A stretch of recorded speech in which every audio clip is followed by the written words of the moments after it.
Hello friends, कैसे हो आप सभी। आई होप आप सब बहुत बढ़िया होंगे। तो CGL 2024 का CBIC का जो आपने प्रेफरेंस भरा था वो आउट हो गया है। और आप लोग आई होप आप लोग सभी कैलकुलेट करके देख लिए होंगे कि किसको कौन सा जोन एलोकेट हुआ है या एलोकेट होने वाला है।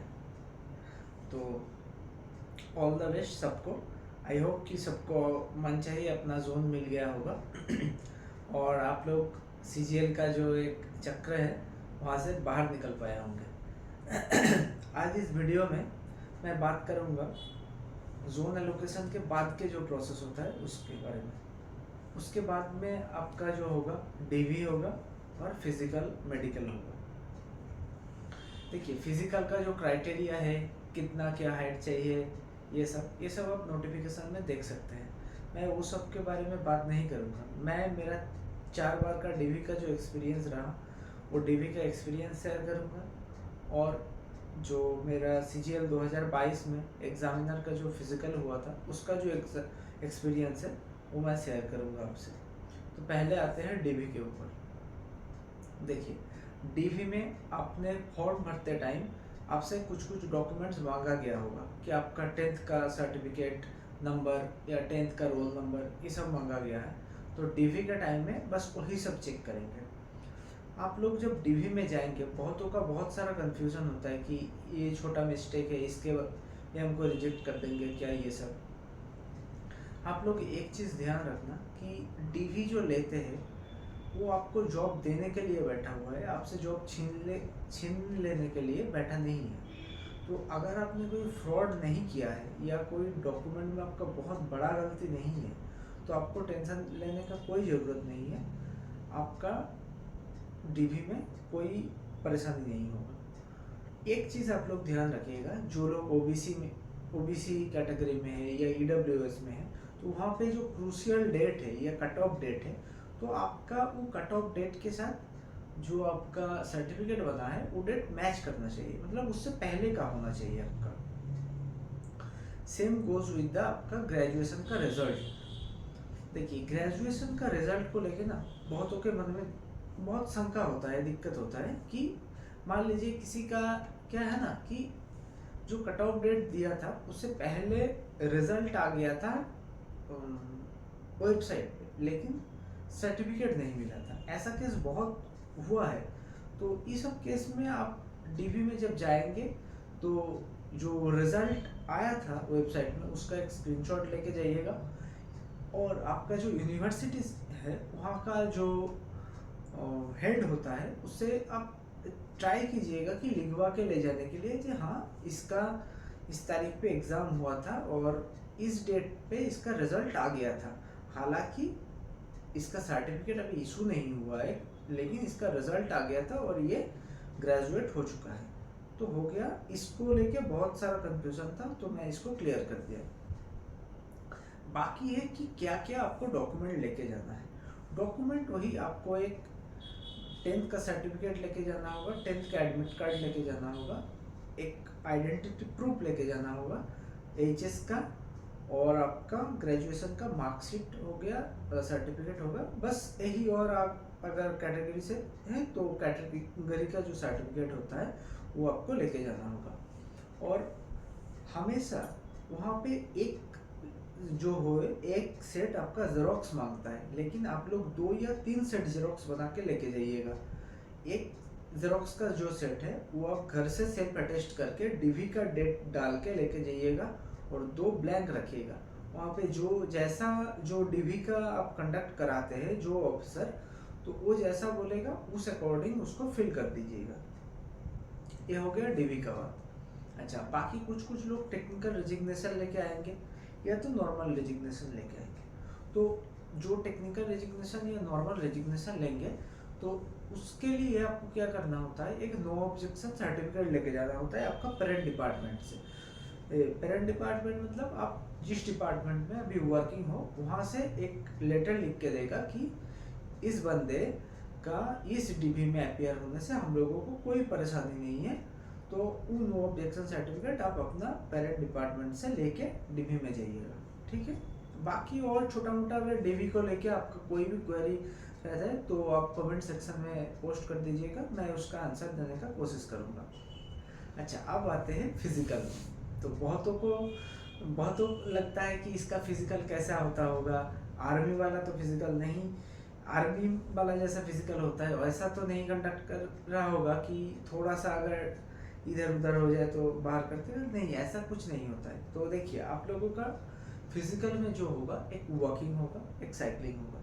मैं अभी से आप लोगों को रिकमेंड करूंगा, ज़्यादा ओवर कॉन्फिडेंस में भी मत रहिए कि मैं तो वहाँ स्टेज में जाके मेकअप कर दूंगा, वॉकिंग कंप्लीट हो जाएगा, साइकिलिंग भी हो जाएगा। ऐसा हम लोगों का जो बैच में था, हम लोगों के साथ ही 2-3 बंदा ऐसा था जो लोग का पहले दिन में साइकिलिंग में वो लोग फेल हो चुके थे। हालांकि उन लोगों को बाद में फिर से मौका दिया गया और उन लोगों का भी सिलेक्शन हो गया है, रोका नहीं गया है, लेकिन पता नहीं आपके जोन में ऐसा कंसिडर करेंगे कि नहीं। तो आप लोग वॉकिंग और साइकिलिंग, अभी देखिए, अभी आपका रिजल्ट आ गया है, आपके पास में कोई काम नहीं है, आप सुबह शाम थोड़ा सा टाइम निकाल के इधर उधर साइकिलिंग थोड़ा सा कर लीजिए और आपका वॉकिंग भी थोड़ा कर लीजिएगा, करके जाइएगा। अब देखिए, जो डीवी लेता है या जो फिजिकल लेता है वो थोड़ा लेनियंट रहता है। अगर मान लीजिए कि आपका 15 मिनट दिया हुआ है साइकिलिंग के लिए, आपका 15 मिनट 2-3 सेकंड हो गया कि 15 मिनट 10-20 सेकंड हो गया, तो वो लोग थोड़ा सा कंसिडर कर लेते हैं। लेकिन ऐसा नहीं है कि 15 मिनट टाइम दिया है, आपका 20 मिनट लग रहा है, इसको वो लोग कंसिडर नहीं करेंगे। तो इसको थोड़ा सा ध्यान में रखिएगा और बिल्कुल भी पैनिक मत होइएगा, ठीक है। तो वहाँ पे जो लोग हैं वो बहुत कोऑपरेटिव है, हर एक जोन में कोऑपरेशन करता ही करता है, ठीक है। तो इसको लेके बिल्कुल भी आप लोग टेंशन मत लीजिए और बिंदास आप लोग जाइए फिजिकल देने के लिए, बस थोड़ा सा प्रैक्टिस करके जाइए। अच्छा, अब आते हैं मेडिकल के ऊपर। देखिए, जब डीवी होता है, मेडिकल 2-3 तरीके से लिया जाता है। तो कभी कभी क्या होता है ना कि डीवी के साथ जो अटेस्टेशन फॉर्म होता है, अगर आप लोग चाहेंगे तो अटेस्टेशन फॉर्म के ऊपर ये जो कैरेक्टर सर्टिफिकेट होता है, जो आइडेंटिटी सर्टिफिकेट होता है, उसके ऊपर मैं एक वीडियो बना दूंगा। अभी मैं बस ऊपर ऊपर में बता रहा हूँ। तो कोई कोई डिपार्टमेंट क्या करता है, डीवी के साथ ही एक मेडिकल का फॉर्म दे देता है। तो उस मेडिकल का फॉर्म को कई कई डिपार्टमेंट बोलता है कि आप होम स्टेट से करवा के जाइए, तो या कई कई डिपार्टमेंट क्या करता है, डिपार्टमेंट का खुद डॉक्टर को लेके आते हैं उधर में और उधर में ही मेडिकल करवा लेता है। जैसे हम लोगों के टाइम में कोलकाता जोन में क्या हुआ था कि हम लोगों को अपना होम स्टेट से जो मेडिकल था वो करवा के लेके जाना पड़ा था। लेकिन मुंबई जोन में क्या हुआ था कि वहाँ मुंबई में जाके वहीं पे मेडिकल हुआ था। तो मेडिकल को लेके उतना ज़्यादा परेशान मत होइए, बस एकदम नॉर्मल जो बेसिक सा जो टेस्ट होता है, जैसे आपका ब्लड में नॉर्मल जो रूटीन टेस्ट होता है वही ब्लड शुगर का देगा टेस्ट, थोड़ा सा आपका और क्या हीमोग्लोबिन का टेस्ट देता है और आपका वो वाइट ब्लड सेल का टेस्ट देता है, ये थोड़ा बहुत ऐसे बिल्कुल नॉमिनल सा टेस्ट देता है। उसके बाद ईसीजी होता है, एक्सरे होता है, बस यही बिल्कुल नॉर्मल सा टेस्ट होता है हर एक जगह पे। आप चाहे आप अपना होम डिस्ट्रिक्ट से करवाए, होम सीएमओ से, या बाकी जहाँ भी करवाए। देखिए, और मेडिकल को दे सकता है बस सीएमओ दे सकता है या तो कोई सिविल सर्जन दे सकता है। बाकी आप अगर किसी भी डॉक्टर से लिखवा के लेके चले जाइएगा तो ऐसा नहीं होगा। मैं जब इनकम टैक्स में डीबी में गया था तो कुछ बंदा ऐसा, मतलब कोई भी गांव का जो डॉक्टर होता है ना, वही से लिखवा के लेके चले गया था। तो लोगों को थोड़ा सा परेशानी हुआ था, उसको फिर वहाँ बैंगलोर में सिविल सर्जन के पास भेजा गया था मेडिकल करवाने के लिए। तो ये बात आप थोड़ा सा ध्यान रखिएगा।